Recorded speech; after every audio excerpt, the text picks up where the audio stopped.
जय श्री हरि भक्तों। माघ महीने की एकादशी तिथि को षटतिला एकादशी के नाम से जाना जाता है। इस दिन भगवान विष्णु के संग माँ लक्ष्मी की पूजा अर्चना करने का विधान है। कहते हैं षटतिला एकादशी पर दान का विशेष महत्व होता है। इस दिन दान के बाद ही आपकी पूजा संपन्न मानी जाएगी और इसके फल की प्राप्ति होगी। जो लोग षटतिला एकादशी का व्रत करते हैं उन्हें षटतिला एकादशी की व्रत कथा का पाठ अवश्य करना चाहिए। तो चलिए आपको सुनाते हैं षटतिला एकादशी की व्रत कथा।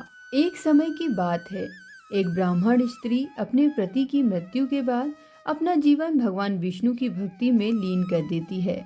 वो निष्ठापूर्वक हर महीने एकादशी का व्रत रखती थी, लेकिन दान पुण्य के महत्व को बिल्कुल नहीं समझती थी।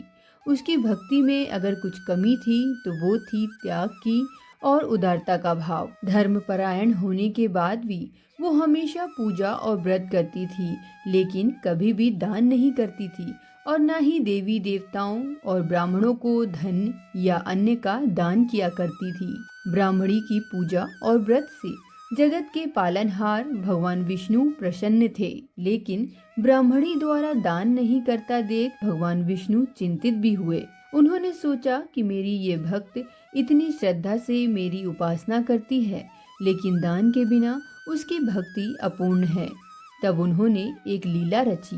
वो स्वयं एक भिक्षुक बनकर ब्राह्मणी की कुटिया पर पहुँचे और ब्राह्मणी से भिक्षा मांगी। भगवान विष्णु के भेष में साधु को ब्राह्मणी ने भिक्षा में एक मिट्टी का ढेला दे दिया। भगवान विष्णु उसे लेकर बैकुंठ लोक वापस आ गए। कुछ समय के पश्चात ब्राह्मणी का देहांत होने के बाद वो बैकुंठ लोक पहुंची।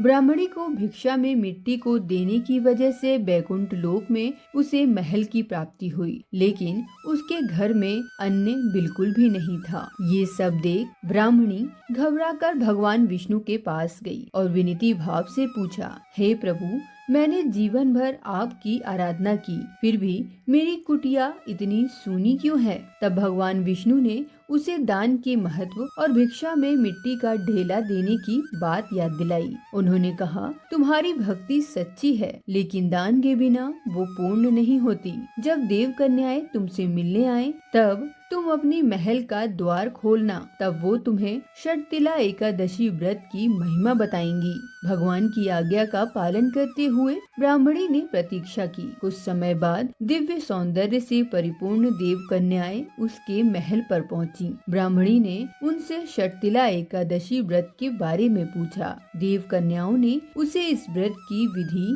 और महत्व को विस्तार से समझाया। ब्राह्मणी ने पूरी श्रद्धा और विधि विधान से षटतिला एकादशी का व्रत किया। इस व्रत के प्रभाव से उसकी कुटिया अन्न, धन और वैभव से भर गई। उसे अपनी भूल का एहसास हुआ और दान के महत्व का ज्ञान हुआ। भक्तों, षटतिला एकादशी पर दान का विशेष महत्व होता है। इस दिन दान के बाद ही आपकी पूजा संपन्न मानी जाएगी और उसके बाद ही इसके फल की प्राप्ति होती है। षटतिला एकादशी का व्रत करने और इस दिन तिल का दान करने से मनुष्य को भौतिक सुखों के साथ साथ मोक्ष की भी प्राप्ति होती है। ये व्रत हमें त्याग, उदारता और निस्वार्थ सेवा का पाठ पढ़ाता है। कहते हैं षटतिला एकादशी के दिन व्यक्ति जितने तिल का दान करता है उतने 1000 वर्ष तक वैकुंठ लोक में सुख पूर्वक रहता है।